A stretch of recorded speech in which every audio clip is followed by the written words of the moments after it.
nice and tall. Woo. Where is my mellow mushroom? So how do you feel over there? I mean, I feel good. I'm eating crackers. So my mouth is full. I threw up a little bit in my mouth when you started with that, but I mean, I'm good.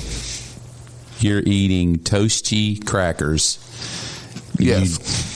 With a mouthful of crackers, chewing, and you did not bring me any crackers, nothing. I left you one. It's got sweat all over it. I've never seen anybody sweat that eats crackers. Why are you sweating while you eat crackers? I'm not sweating. You're that big. It's cold out. You're so large that you sweat when you eat toasty crackers. That's not what I do.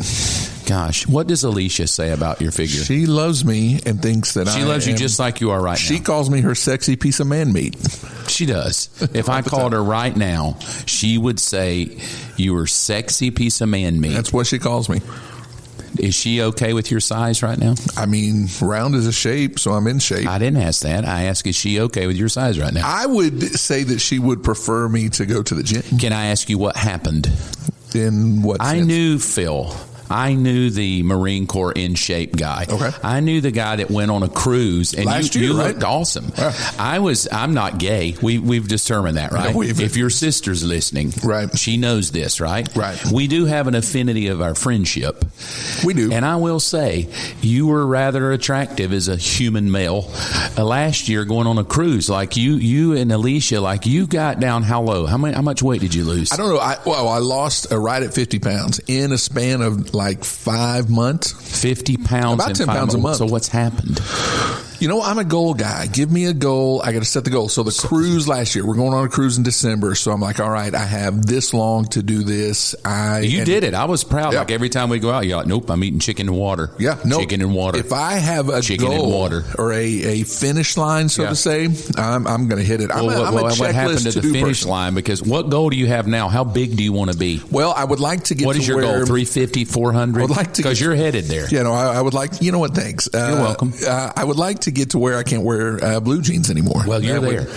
You are there. No, really, what did you do to lose 50 pounds? Because last year at Christmas. It's easy, actually. Last year at Christmas, you were a little almost. Right. I don't want to praise Phil too much. Not too much. But you were almost a lean, mean fighting machine. Oh, yeah. I was so impressed. I went home and told Robin, like, man, I kind of want to go to the gym with him. You were going to the gym every day, if I remember. Every day. You were sitting in a sauna for how long? I would do 10 minutes before my workout and 20 after. Okay. And 50 pounds. But that didn't happen. You were so disciplined in your eating. How did you discipline eating? You were so disciplined. You don't lose weight in the gym. It's through nutrition. You know, all these crazy diets that people try to sell you, thousands of dollars spent to it. Just eat. So I cut out sugar. Mm-hmm. I cut out processed foods, no Cokes, that kind of thing. Mm-hmm. I was drinking tons and tons of water, and I wasn't running. I started running, but I was walking 2 miles a day in the gym, doing the sauna, and eating healthy. So did it help your sex life? Well, and let me re-ask that. It was Alicia more attracted to the younger, trimmer Phil? Oh, yeah, absolutely. She loves it. She would probably prefer I would go to push the little belly button in. You know what? Yes. That is incredible. No, and then when we got off the cruise, I didn't have the goal anymore. So your wife is not the goal?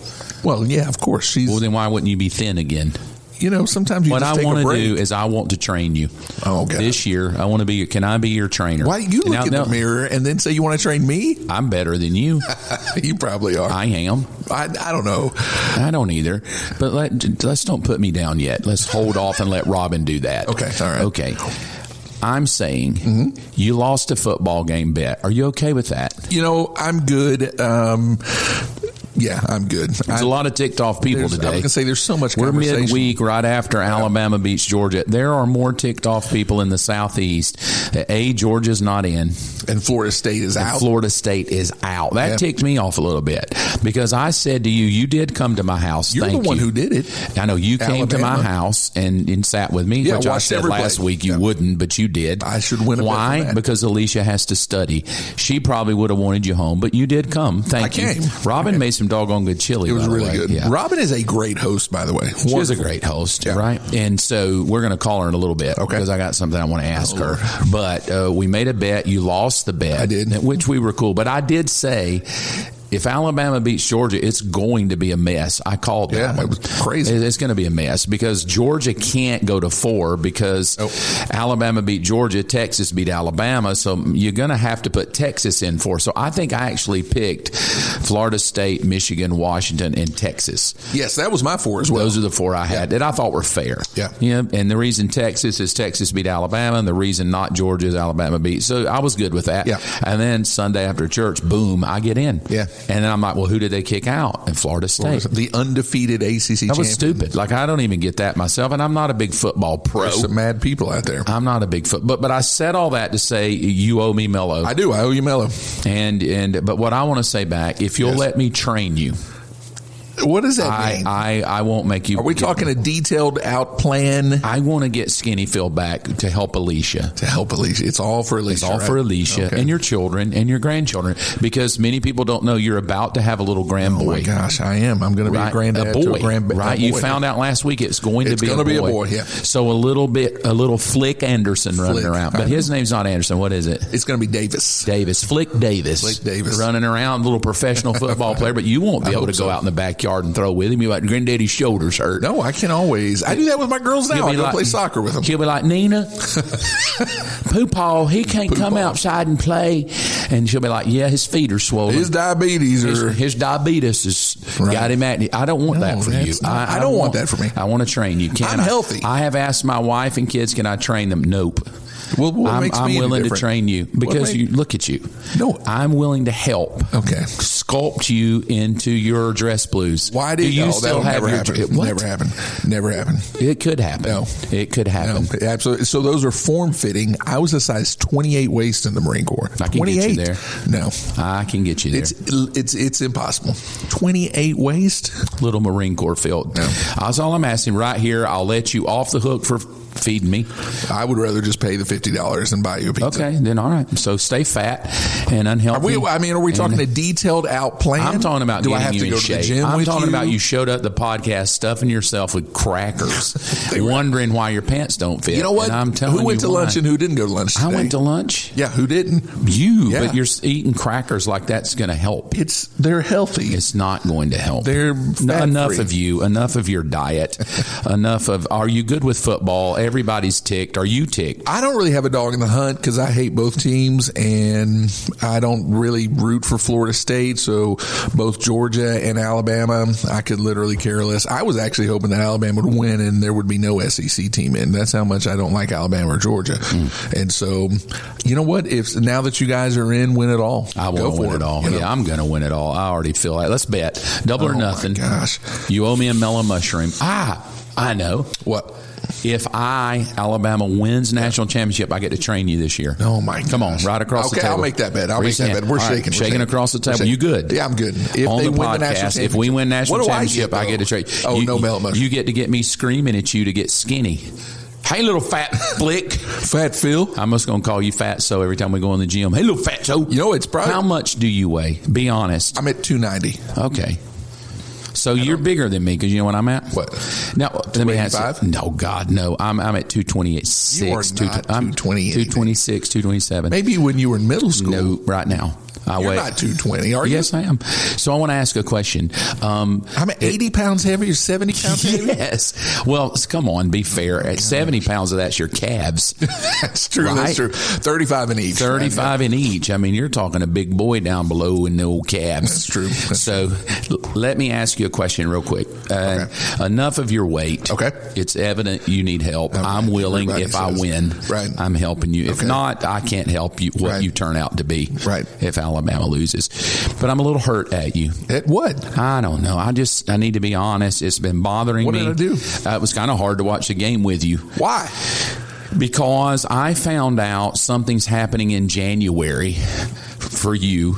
Oh, you got the call. I got a call. You got the call. I got a call. Now, when you moved up here, many people don't know this. You were a music guy, right? Yeah, I was a music guy. You weren't an executive pastor. No, you were the music dude. You did the whole. I did for 20 years. 20 years. Played piano, played trumpet, led choirs, all kind of things. Yeah, sure. You came up here. What did you tell me when you came up here? I don't want to do that anymore. I don't even want to be on stage. Yes, you was a little more mean than that. Right. You're like, don't ever ask me to sing again. I'm done. Correct. Your exact words, that season of my life is over. That is correct. I still believe that. Because I've asked like, hey, dude, why don't you just lead worship one Sunday? Nope, never going to do that. Are you bitter? I don't even like getting up on, well, I shouldn't say it. I just don't, the stage is not for me anymore. Okay. So I'll leave it at that. So when you were down there, do you think I'm a decent musician? Well, we hadn't even told people what to call. What do you mean? I'm talking real quick. I'm asking questions. I'm going somewhere. I think you're a great musician. A great musician. Like great. There's a difference between good and great, and you're great. I'm a great. Not like John Mayer great. He's superb. You can hang. But I think I can hang. Yeah. You put me with anybody.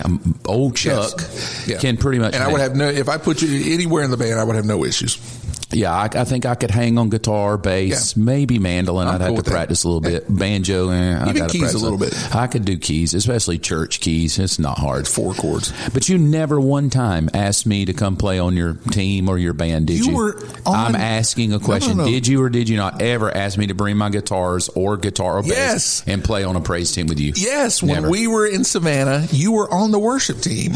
Well, that's my worship team. Right. That's because we were forced to be because we're in the same church. I'm talking about after we split. You've never asked me to go. I remember one time in Savannah, you and Robin were going on vacation or something, and I almost begged you not to because I needed you to play keys or guitar or whatever it was. And yet you went on vacation. I did, yeah. You chose family. So let's go back to the call. I'll never get on the stage flip, never going to sing again. You get a call. What was the call? I got a call just to lead worship at a conference. Oh, come on. You're downplaying yourself. No, that's what it is. And how many people are coming? There's going to be about 1,000 women. They've got about 800 that have registered, but it's in January, so they're expecting more. So about 1,000 ladies. It's Saturday night, ladies, and then Friday night is worship. So I'll do a worship kind of conference during the day, and we'll do worship at night. We'll do a ladies conference Saturday. I'll stay over on Sunday and lead worship at that church. Oh, you'll do it for them, but not for me. Is that what I hear? No. What? Or is it the 1,000 women? No. And so you're saying if I go, hey, Phil, would you like to lead worship? You know no, it's 1,000 women. Oh, yeah. No, let me ask you this. When have you ever asked me to lead worship up here? I don't. See? But I'm just saying if I did. No, so you're going to be leading worship for 1,000 women. Yes. Be careful of your calves. Cover your calves. I won't wear my skinny jeans. Do not wear shorts. Do not distract those women with your calves. I have to wear something baggy. Wear a kilt with sweatpants. Would be different. Sure. Yes, because I don't want them lusting after your calves. It's a problem. It's Thank God you're pudgy. Right. Could you imagine going down there if you were fit? Alicia would be like, no. Is she okay with you going to lead? Me. Okay, good. She's going with Is she going to be on the stage with you like, women? No, don't you stare at my husband. She'll be on the front row. Okay, good. Cheering me on. So she can kind of wink at you like, that's my man. And I'll wink back. And when you did lead worship, would she do that? Would she kind of wink at you on stage like, ooh? She always kind of wink like, hey, you're going to get lucky when you get home today. Our whole story was when we first started dating, she was like, I don't know if I want a boyfriend at this time and all this kind of stuff. And I was pursuing her hardcore. When she said, yes, we're exclusive boyfriend, girlfriend, we're dating, whatever the terminology is or was back in the day, she came to church and heard me lead worship. And after she heard me lead worship, she said, that's when I knew. That's when I knew. Oh, yeah. That's when I knew. Yeah, the old snake charmer. I know. Winking at her, old snake charmer Phil. She gushes when I lead worship. She gushes when she does. Yeah. I've watched her here at this church when you go up on the stage and sometimes you say something and you'll kind of break out in your little vote and she just turns red. Yeah, she gushes. She's like, I want to have another kid. She gushes. Oh, God. It's power. But now, when does this 1,000 women thing you're going January 27th? January 27th. And I need to ask the question because I started with I'm angry at you a little bit. I mean, why didn't you ask me to play here? Why didn't you ask me to bring my guitar with you, be your travel buddy? To be honest with you, I don't even know the band yet. I'm still in conversation. So then, therefore, I could automatically be in it. The door is creeping open, kind of. I wouldn't go. Even if you asked me because of your anger and bitterness. Yeah, I wouldn't go. I would just say I'm sorry. You're on your own. I hope you do well. I mean, I don't know what to say to that. Nothing. I want you to have fun. I want these 1,000 thronging women. I hope you don't distract them from Christ. I hope they touch Christ. No. But I am publicly saying I was a little hurt that I didn't even get a hey, dude, listen to this. We It's a Mark and Phil show, right? I haven't asked anybody yet, though. We have a chance to go lead worship to 1,000 women, and you could play your little acoustic guitar and pretend you're famous. I haven't asked anybody yet, though. Okay, well. I'm just saying the door is, I mean, it's creaked open. Okay. It's slightly. I don't know if they want their band, if they've got something together. I don't know what the deal is just yet. Okay. I'm calling Robin. About this? Just all of it. I'm so hurt. I need to just have her discourage me. Why? She's not even going to answer. It's Monday. She will.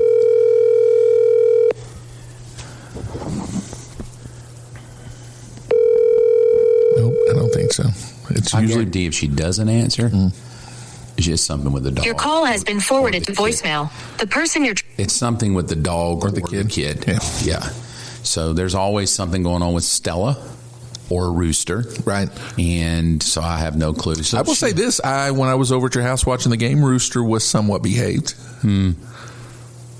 Somewhat. Okay, you may tell you. Well, I want to save that Okay. picture for her. So let me ask you a question. Yep. This is a seriously true question. You are a Marine, right? Yes. Once a Marine, always a Marine. And what does that mean to you? Once a Marine, always. Are you scared of things? Are you like a Marine? Let's say we're in Atlanta. Right. And we're on a date. Because me and Robin go on a date. So we Sure. invite you some. We'll probably this week. We usually do Intermezzo Cafe together. Sure. Like, right?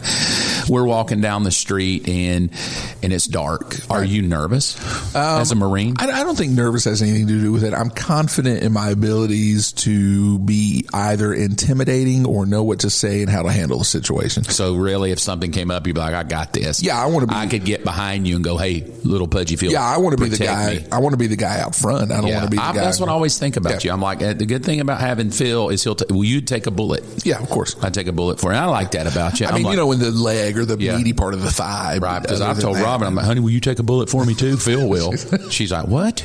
So, but you would take a bullet. Yeah, of I course. think you would. I've been with of you course. long enough. I think you would jump in. I would jump. probably. Secret Service, man. I feel like if I jumped in front to save you, I would just create more chaos. You'd be like, why you just mess the fight up? Right. Like I would go like Jerry Lewis, real crazy acting, sort of like David. King David. I'd fall on the ground, start foaming, barking like you'd be like, get away from him! Oh my God, he's got a demon. Yeah, I'm confident, man. I don't know. I mean, it's been, gosh, I can't tell you the last time I was in a fight, but I'm confident in my abilities in how to handle the situation. And if it gets to a point where I have to, get physical, I mean, that training, even though it was over 20 years ago, I still feel confident in it, So then explain to me what happened to the witch in Indonesia. You know what? This is a whole different level, whole different ballgame. It's not. It is. Well, you just sit here and tell me, oh, little Marine Phil, I'm confident. People probably don't know the story of the little witch. No, I haven't told a lot The of little people. witch woman that sent you back to the village, sucking your thumb, calling me from Indonesia, going, I got to come home. I got to come home It wasn't now. like that. It was like It that. was not You had to that go to the bar and egregious. get a shot of whiskey and have the Holy Ghost. No, I didn't. Just a whiskey and the Holy Ghost to get you over the hump of a little bitty witch It woman. wasn't- What was she, about 4'3"? Yeah, no, she was a tiny, frail 60. It had to have been 60 years old. And at she least. ran you off. She did. I went straight back to my hotel room. Crying. I wasn't crying. You were crying. Tell me you were crying. Admit it publicly. Maybe when I got back to the room, I got emotional. You started crying. But- and you swore you would never, ever, ever go on a mission trip again. Well, you say things sometimes. She scared the crap out of me. Okay, so here's the story. Yeah, I don't know if All everybody knows So the story. I want to build the story. Years ago, in the early 1990s, I had a dream. The dream lasted about 16 seconds max. I'm on the back of a truck. I'm riding on a truck with my feet dangling with my friend, Pastor David, David McClendon. We're riding, and I look across the field. I see a tree. And I look at this building to my right, looked like a gas station, old gas station. We're on and I said, hey, where are we? And David said, Java. And I said, oh, cool, I'm going to come here one day and preach the gospel. And I wake up. Right? That's how long that lasted. Well, the story goes like this.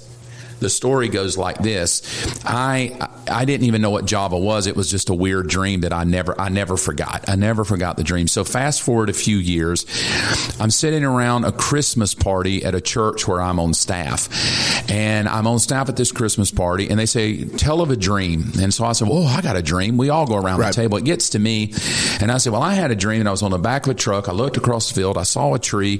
When I saw the tree, I asked my friend on the back of the truck, hey, where are we? He said Java, and I said, I'm coming here to preach the gospel, and I woke up. I said, but I've never forgotten. It was like I was really there. The pastor on the staff said, Java? He said to me, I've been to Java. And I said, oh, my God, it's a real place? Java is a real place?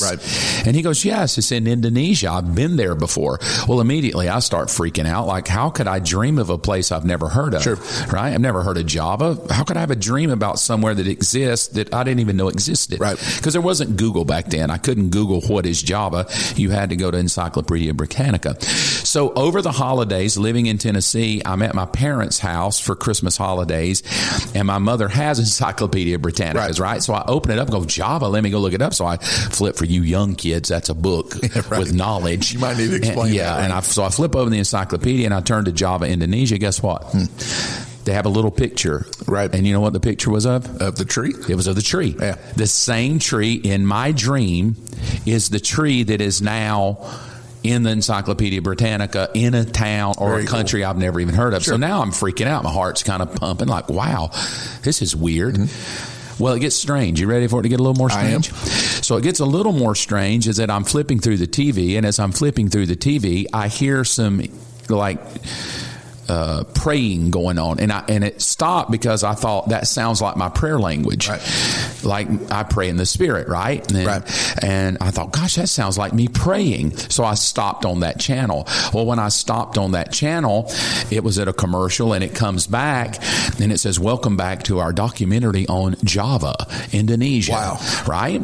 And so the people that were talking in the Indonesian dialect sounded like me when I have my prayer language. So now my hair on the back of my head standing up like, oh my God, that sounds like me when I pray. There's the tree that I dreamed of. It's a literal place. This is blowing my mind. And then in that, two little guys come up out of the water like crocodiles because the witch doctor, we're going to talk about her in a minute, they slide up out of the thing, and they had gone through something called spirit dance where the witch turned them into a spirit and a demon possessed their spirits. And then they went in the water as crocodiles, and now watch, they come up out of the water with fish in their mouth, crawling and acting just like a crocodile. Well, the documentary ends, and now I'm intrigued. Fast forward another year. And in another year, I'm leading worship at a revival services, and there's a piano player playing, and he and I got to be pretty good friends. But one night we were sitting down at a fellowship afterwards, and we're having dessert. And I said, well, Daniel, tell me where you're from. And he said, I'm from Indonesia. And I said, Indonesia, where? Guess where he thinks? Java. He's from Java. He was a missionary pilot that had come from Java to learn how to fly so he could go back to Indonesia and be a missionary pilot. And I said, oh my God, Java, Indonesia. I had a dream. I told him the dream. You know what he said? What's that? He said, he said this time last year, or he said, I prayed and I asked God to send me an evangelist from America that could preach the gospel in my country. I said, when did you pray that? He gave me the time he prayed the prayer. I didn't even know him at this time. The time he prayed the prayer was the exact time I had the dream several years prior. It's awesome. So now all of that is in my heart. Fast forward 20 plus years. I've never gone to Indonesia. I've just held on to the dream like, so what? I don't even know what to do with it. It's so profound to me, like it's so real. You become my friend. I share with you the dream, and I say one day I'm going to go to Indonesia, man, and preach the gospel. And you being the best friend you are, what did you say? I said I'm going to go. Matter of fact, I was going to go. If you remember, I was going to go to Nepal to visit a friend out there that has a Bible college. I canceled that trip because I felt like the Lord said you're supposed to go. So I went with. And I didn't go with you because I didn't have the vaccine. You're vaccinated with a third nipple. You said. So you could go. So you got a chance to go to Indonesia because you said, I loved it. I started tearing up when you told me. You said, I'm going to go find that tree. Remember? So you buy you a ticket. You fly to Indonesia off of my dream. Like you're like, no, dude, I'm going to find this tree. We're going to go preach the gospel in Indonesia. Marine Corps Phil flies to Jakarta, gets on a 12-hour train to Yogyakarta. And from that point, give me quickly what happened, because I just told you bumped into a little 4-foot spirit witch that freaked you out. I'd like to know the story. So I had met a guy named Uni. Uni is a... after you got there, right? Yeah, after I got there, I had hired a driver for 2 days, I think. First day, right out the gate, this guy, I mean, he is a great guy, knows everything about Jogjakarta there, lives there, born and bred there. Just a little, I said I was going to look for the tree. I'll talk about that spirit dance in a second. But I'm sitting in the car the first day with him, and I'm asking him about his life. Never met him before. Okay. And I said, tell me a little bit about yourself. Are you from here? That kind of thing. And he said, yes. He said, I am a tree in Indonesia. And when he said that, like literally all the hairs on my body just stood up. And I said, what do you mean by that?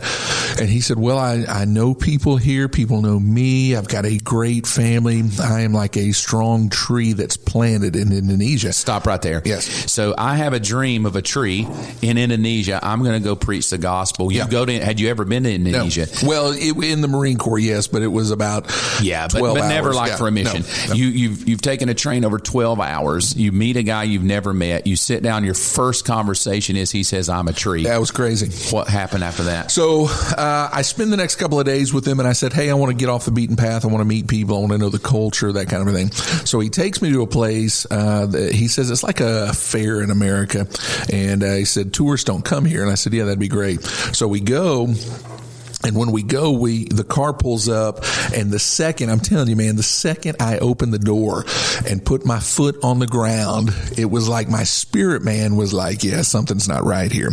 There's this weird music playing in the background, and it is kind of like a fair. They've got little food vendors and rides for the kids and that kind of thing. But over in what looked like a rodeo rink is what it looked like, was this crazy music that was being played. And so he said, hey, come watch this. This is really cool. And I think this is funny to me. He said, this is, these people, it's a joyous thing, and they will come to weddings and all kind of stuff. So I'm thinking, cool, they're dancing. So I go over, my spirit's still like, yeah, there's a check here. What do you mean by that? You can feel the energy, right? I'm telling you, when I put my foot down on that dirt, it was like, I don't even know how to describe. The atmosphere was just different in like a bad way. Okay. And so I go over to these people they are dancing, and it is like a rodeo rink. And so in the center, you've got all these people. Well, the guys go first and then the girls. And I noticed right away that these people are not like dancing like at a wedding. And so the guys are writhing on the ground. There were guys that I saw literally that would jump up in the air, and as they would jump up in the air, it was like something hit them and they would fly back 5 or 6 feet. They had buckets of broken glass that these guys would go over and eat. They would just eat broken glass. They would just eat. Right. And it was called the trance dance. And Uni told me the spirits inhabit our body. We dance for them, and then when they inhabit our body, it makes us do crazy things. Which is what I heard on that documentary from the crocodiles coming out of the water. Literally like crocodiles. Yeah. They were human beings, but you could tell they weren't human. They were possessed by something. So you're there. These people are flying through the air, eating glass. It's a weird environment. They're writhing on the ground, and then there's this person called a handler. And the handler, when the spirit comes inside of you and you do these crazy things, the spirit will go to that person who has been infected with the spirit and will try to pull that spirit out and throw him back to the sky. And so I'm watching this. I had 20 minutes. I don't even know if it was that much, 20 minutes. And I'm literally like, I'm like, I got to get out of here. This is not something that where I need to be. Little Marine Corps. Yeah, no, I didn't. I wasn't necessarily, I don't know if I'd say I was scared in that moment, but I was like, this is just, I got to get out of here. And so sure enough, it was interesting because behind me, the Islamic call for prayer happened, and they shut it down so all the Muslims can go pray. And when that happened, one of the lady handlers, she had to have been some kind of like witch of Endor type thing, but lady handler comes over to me. To me, and says, and I'm telling you, I'm not being overly dramatic or thinking of a movie scene or anything like that, but I mean, it was like her eyes were all white. She looks at me and says, I know who you are. I know what you're here to do, and you're not welcome here. And when it's time to get it on. And so, you ready? Are you ready, little witch and little Phil? I don't. Are you ready to get in the ring? No, I'm not ready. Wait a minute. No, so no. little witch woman walks up. You're standing there, Marine Corps Phil. I'm on a mission for Jesus Christ. I'm coming to find a tree. I'm with my tree. Right. Little witch woman. You've never met her. No. True? No, I've never met her. She walks up and says, what? She was wrinkly and old, and she says, I know who you are. I know what you're here to do, and you're not welcome here. And when she said that, I love it. I don't, Marine Corps. You started preaching Jesus. I would, no, are you kidding me? What'd you do? No, I got scared. I looked at Uni and said, we got to go. What? Yeah, I don't. You ran? I did. You ran from an encounter with a demon. I will say this. I got your back if we're on the streets of Atlanta. No. Give me 12 guys with a shiv over something I can't see. And so it freaked you out. Why? It freaked me out. And I'll say this. I've been to Africa multiple. I've been all over the world. I've dealt with the demonic. We've cast demons out. We've done all that kind of stuff. And in Africa, where we go, dealing with the witch doctors, and I've seen the guys slither on the ground like snakes. But when she came up, because it was, I think I've had a year to kind of ruminate over it. I think because it was so personal, like, I know who you are and you're not welcome here. I know what you're here to do. Mm-hmm. You're not welcome here. Because I knew what I was there to do. I'm finding a tree that my best friend had a dream and the driver, about. what did he say? He's with you. So we get back in the car and I said, just take me back to the hotel. I'm done for the day. And I said, what was that? What the freak was that, man? And Uni, he goes, I don't know. I've never seen that. I've never seen her do anything like that before. There were a few handlers, and he said, I don't know. I don't know why she said that. I don't know what she just did. And so we went back to the hotel room, and I was done, man. Yeah, you texted me like, I'm coming home. I have got to leave this place. I told Alicia, I was like, I'm done. I don't think I'm meant for the mission field after going to a million countries and doing missions more than half my life. It really did get to me. And I really Why do you think it got to you? Really, the only thing that I can think of is because it was so personal. Like, I knew what I was there to do. I have this big dream of us in Indonesia and the gospel spreading because of the dream and man, right off the bat, which makes me think that we do have a big purpose in Indonesia, in that Java region. I actually believe that very strongly. I have no idea what God would do there, but I know this to be true. A dream that lasted 16 seconds has been with me 25 years. Sure. As if it's real as I'm sitting in this studio with you talking.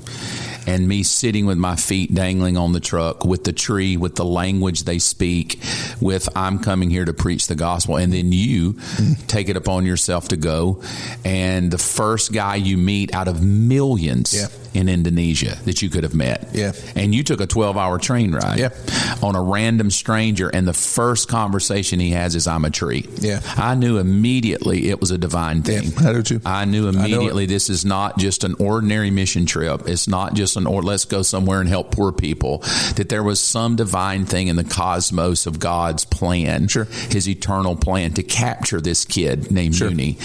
And then I thought it was interesting when you said, I got to come home. I can't be here because of that little witch lady who said, I know you and I know what you're here to do and you're not welcome here. Yeah. I knew then that it's more than just I ate too much pizza 30 years ago and had a dream and I've prayed over it a year like you have. I have no clue what God, I even told you today, we were having coffee.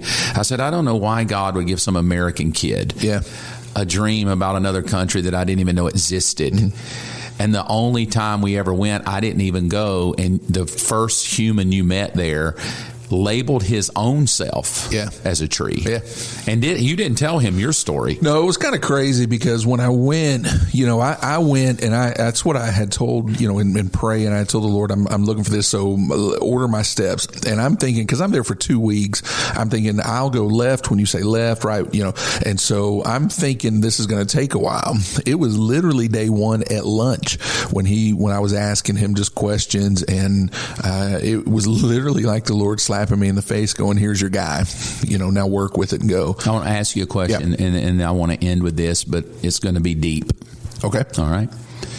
What do you tell yourself a year later? What do you tell that Phil that's staring in the face a spirit. I believe a spirit. Yeah. You? Yeah. Oh, yeah. I believe you're staring in the face a power from another world. Sure. A power from another realm. Sure. And Marine, you've been trained. Sure. You know the Bible. You know Jesus. You're a Christian. But in that moment a year ago, we have a freak out. We have a, oh God, we have a get me out of here.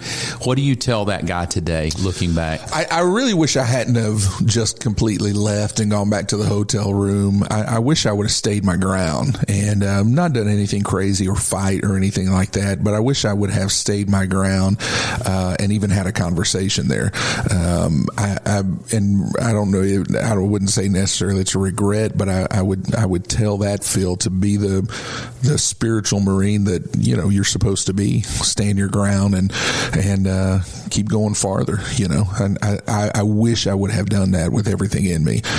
But the trip, gosh, I'll go back tomorrow. Whereas 6 months ago I was like, yeah, I'm not going back to that place.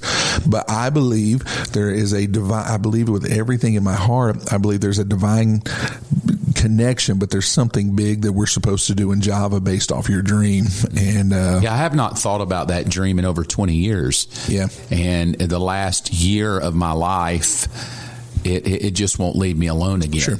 Like, I don't know. And I don't say I made a bargain with God. Like, I don't bargain with him, but I kind of told God when I had the dream, and it was so real and so powerful. And I would tell people, the dream was one day I'm going to come here and preach the gospel. Right. But I would always just tell God, hey, I don't want to go there yet because I want to raise my girls. I want to spend my life pouring into my kids. Sure, of course. I want to give the years of my life to my children. I want to see them serve the Lord. And so I never regretted it, but I've wondered lately over the last 2 months if it hasn't stirred again because my daughter's about to graduate, right? Yeah, sure. My last kid is ending high school. And so I've kind of feel this burden, not necessarily to let me go travel around the world because I love what I do here on the corner, but that there is, it's weird. It's like I've wrestled with God, like, why? Like, why would you give me such a real? And I would be good if the dream didn't have like 5 things that go. It's beyond just pizza. Sure, I could be good with it. I could be good to go. It was just a dream and I forgot. But there's just too much, whether you're God or not, coincident or fate, and then to hear what you said. I know why you're here.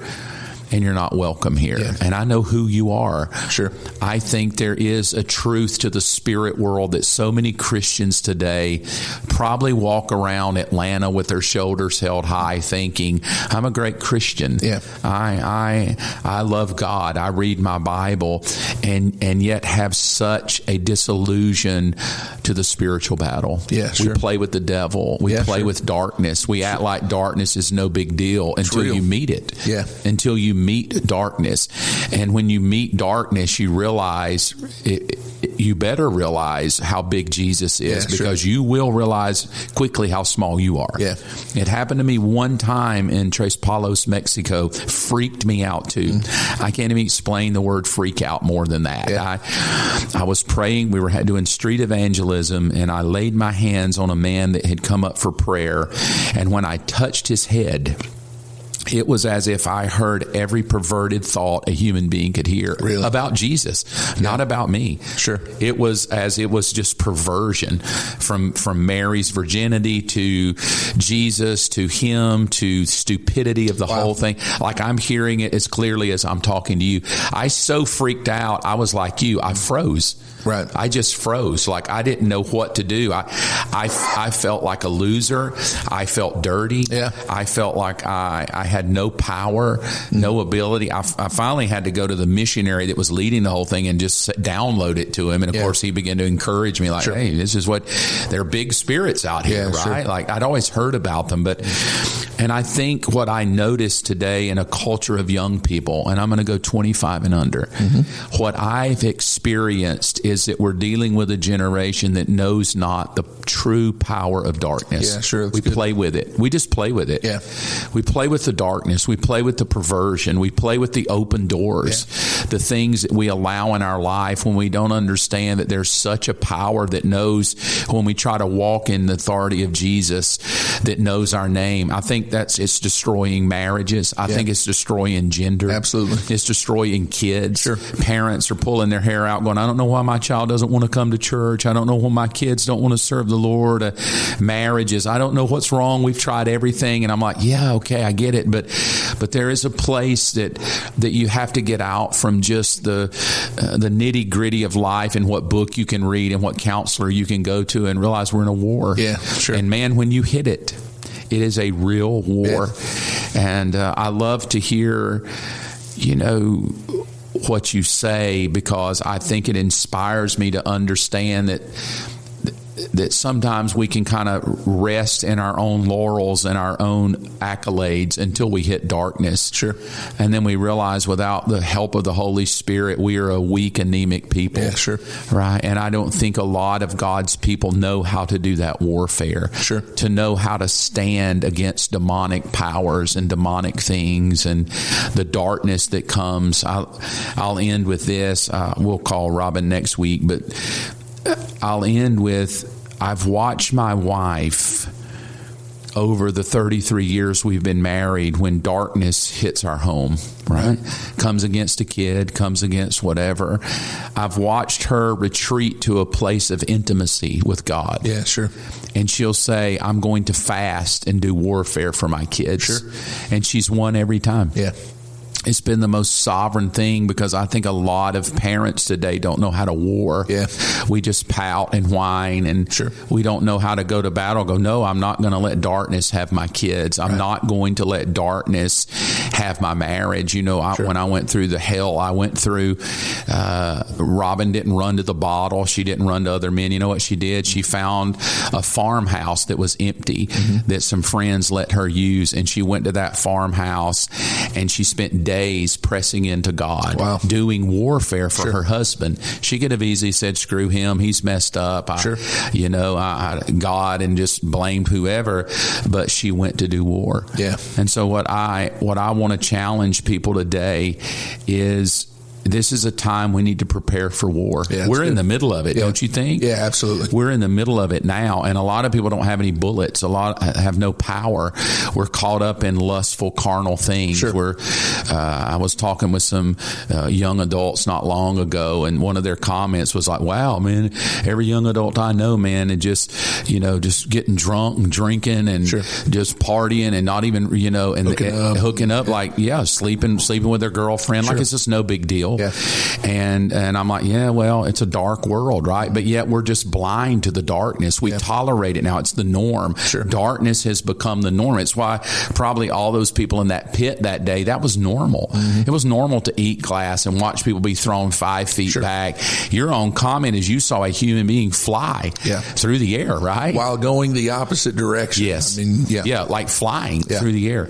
And not stunt stuff, but darkness. Yeah. And I believe we're in a generation of darkness. I want to encourage everybody there that if you'll begin to stand against it, take your authority in Christ Jesus, and understand it is a spirit world against a spirit world. Yeah. It's a kingdom versus a kingdom. So real quickly, what advice would you give to people that are staring that darkness in the face? It's a marriage problem. It's a health problem. It's a child rebellion problem. It's lustful issues that won't go away. And yet we've tried books, we've tried counseling, and nothing is working. How would you counsel people to handle darkness? Yeah, I think just exactly what you said Robin did. I think getting away and fighting warfare that way, getting closer, having that secret time, or getting into that secret place where the Lord is speaking in the Spirit. I think that's what I do. That's what Alicia and I both do, and have seen it. It's not 90% of the time, 50% of the time, it's 100% of the time, man.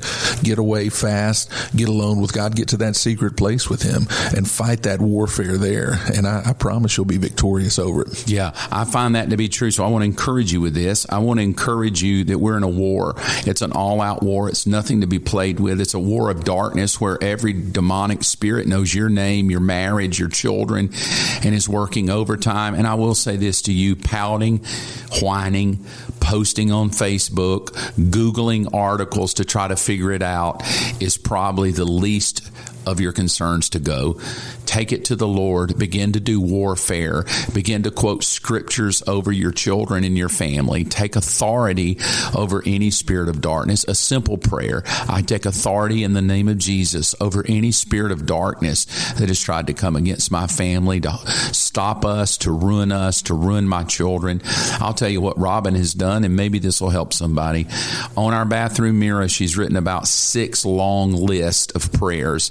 And every morning when she gets ready, she prays prayers over the children, over us, over myself, over herself, of who she is in Jesus Christ and what it means in Jesus Christ. I backtracked to when I was 6 years old.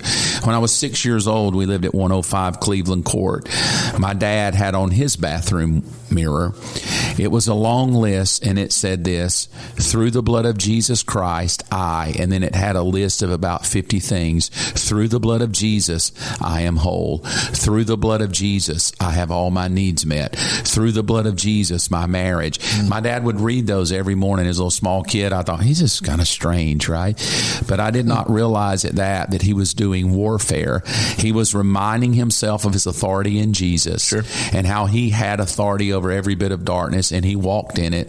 I think listening to you say, hey, that other Phil, in the moment you're like, I got to get out of here, but really thinking it through, wait a minute, I have the authority. Yeah. I've been given it by Jesus Christ. I don't know what God has for 2024, but I feel stirred in my spirit. We're going to get on a train. We're going to drive to Yogyakarta. We're going to find Uni, and we're going to let the gospel of Jesus hit that place and see what the Lord wants to do. Yep. I love you. I know Phil loves you. I know Jesus loves you. And I'll say this, don't ever give up on a dream. Don't ever give up on what you think or believe that God has put in your heart. That may be to start a church. It may be buy a home. It may be to start a ministry. I don't know what dream has been in your heart, but don't be a fool and just let it die. Don't be a fool and give up on it. And in the middle of your dream, when you feel like you bump into darkness and you bump into, I don't know what to do, don't tuck tail and run. Do what Phil said. Stand your ground. Know what the Lord has told you to do and do it well. We'll see you next week. Have a great week. Thanks for listening to my dad's podcast. Make sure to follow along and help us by sharing this episode with someone you know. Thanks again. Have a great week.